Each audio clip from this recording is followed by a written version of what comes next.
Welcome to Milan, the northern city of Italy, where the spirit of La Bella Figura is practiced religiously.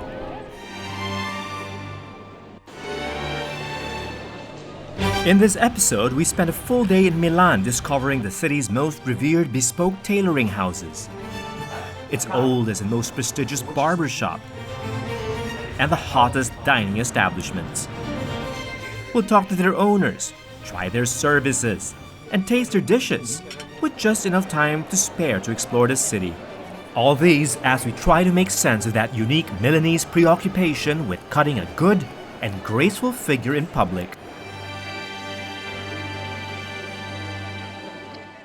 So join us, I'm David Celdran, and this is Executive Class.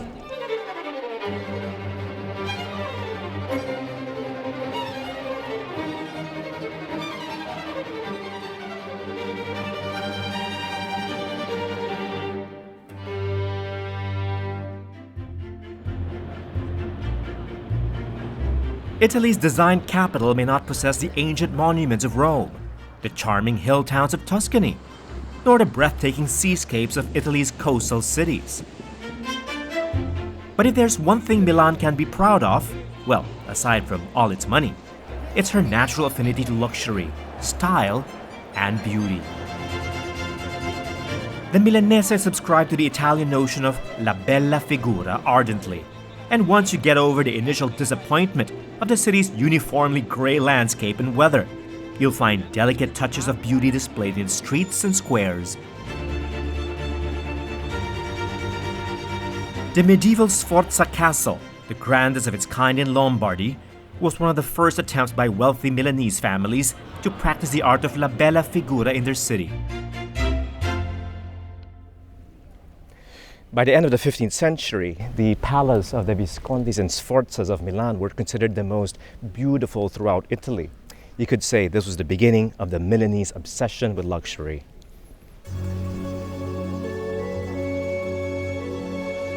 The Visconti family weren't content with just a castle. They commissioned Milan's famous Duomo as well.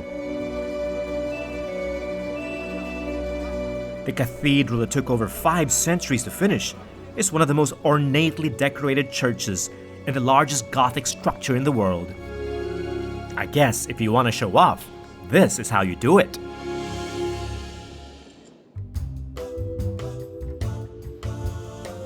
La Bella Figura, Italian for making a good impression, is perhaps represented best by the Galleria Vittorio Emanuele. Italy's first covered shopping arcade was designed for preening Milanese, a virtual runway, to show off in public. No wonder Milan has the highest concentration of professionals employed in the design and beauty industry. The most prestigious are found in the streets of the Quadrilatero della Moda, tailoring houses like Rubinacci of Napoli, only a few steps away from the Four Seasons Hotel where I'm staying. Milan has a long and proud tailoring tradition of its own, with so many venerable tailors scattered around the historic center of the city. So, what's a legendary Neapolitan tailor doing in the heart of Milan? We're here to find out from Luca Rubinacci.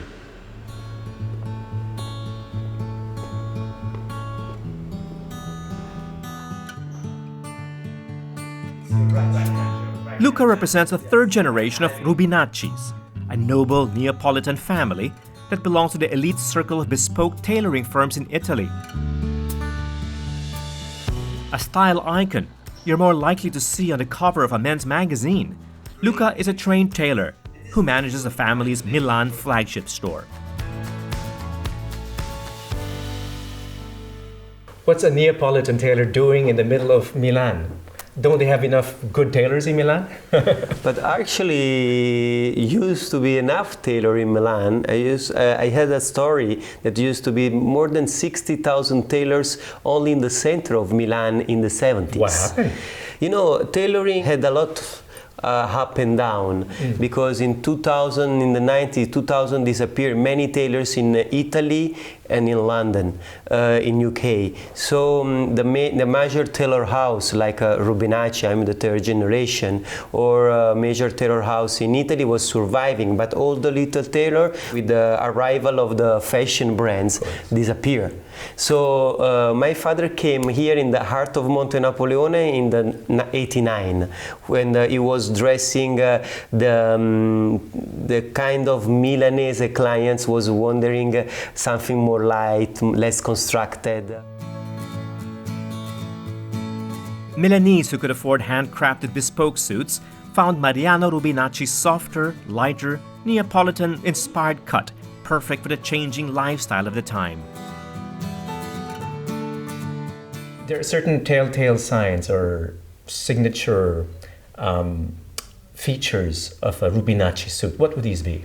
Like immediately from afar, he's wearing Rubinacci. But the lapel, the shoulder, the elegance.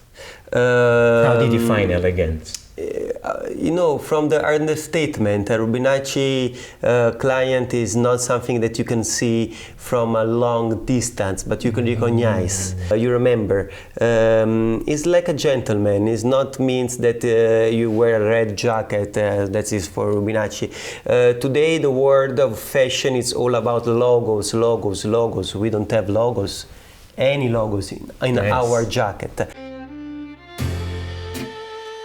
Although the shop on Via Monte Napoleone was recently expanded to include their growing ready-to-wear collection and a private salon for VIP clients, the process of achieving the perfect Rubinacci suit has hardly changed.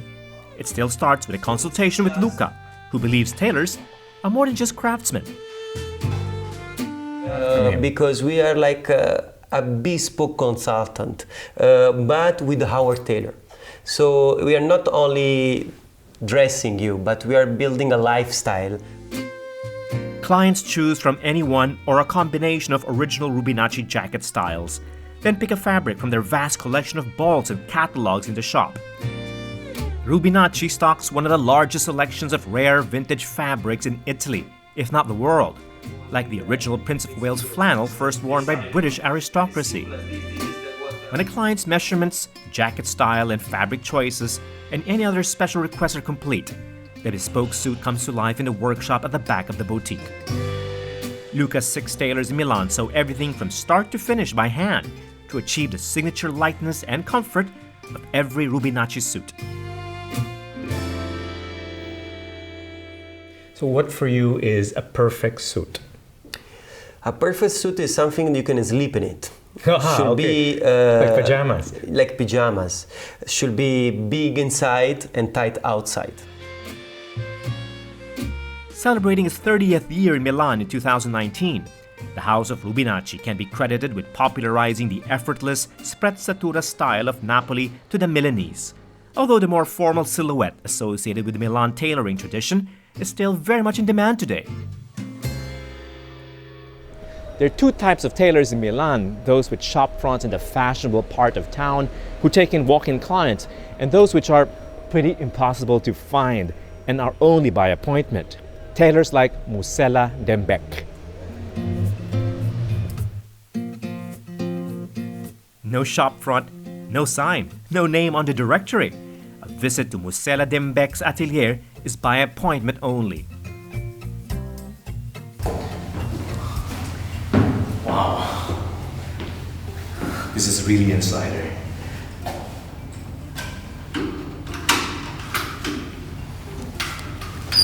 I knew I was visiting a tailor of the old school, but I didn't expect it would be this literal.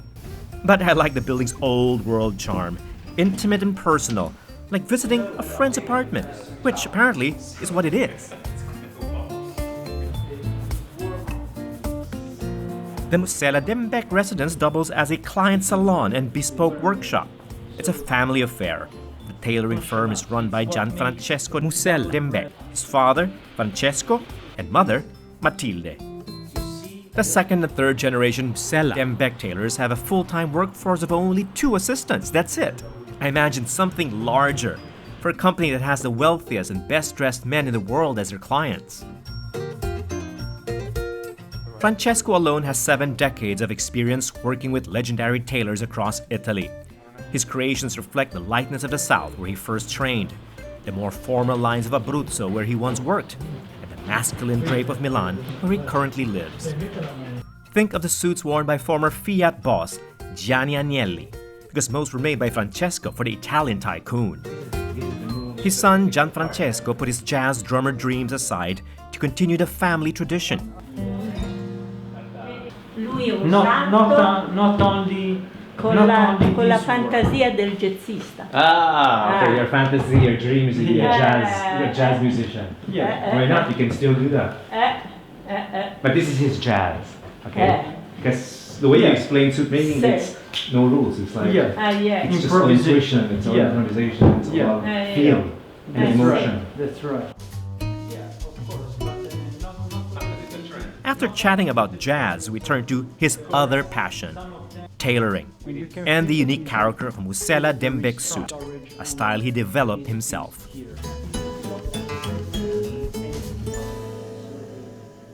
It's an egg-shaped armhole with a sort of bigger sleeve.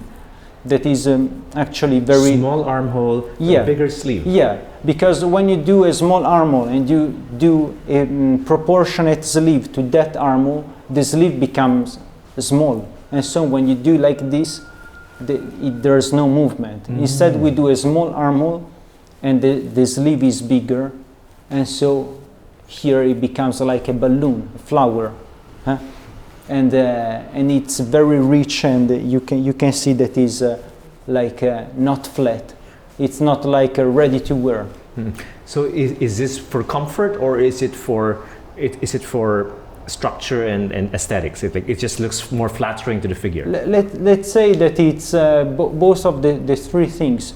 But first of all, we do things for functionality. Okay. And then, of course, at the end, the suit must touch the sensibility of the customer, because you can do sometimes a perfect suit that is for yourself as a tailor, a great piece, but at the end, it doesn't touch the sensibility of the customers. Without getting too technical, the simplest way to describe a Dembeck suit is by its soft but masculine drape. It's a chest, so the jacket gives a sort of pyramidal V, aesthetic V that comes from the waist, and then it goes proportionate to the upper part of the body. It's more masculine. It's more masculine. As a bespoke tailor, Gianfrancesco can create any type of suit a client requests. But he's obviously partial to the way a double-breasted jacket makes men look effortlessly elegant, as his own suit does. Because double breast is for the few people who really understand the savoir-faire, the way of dressing. Because it should be used like a pajama. I mean, it's not a very dressy suit. That's the misconception. But that depends on the cut, of course, because the majority of other jackets, double breast, they stick like to the first button. They are very squared, and they don't have softness to it. Exactly. Indeed, a well-constructed double-breasted suit is la bella figura. No wonder it remains popular with Milanese gentlemen.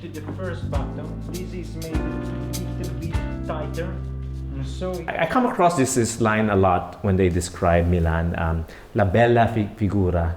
Yeah. What does that mean for you and for Musella Dembeck?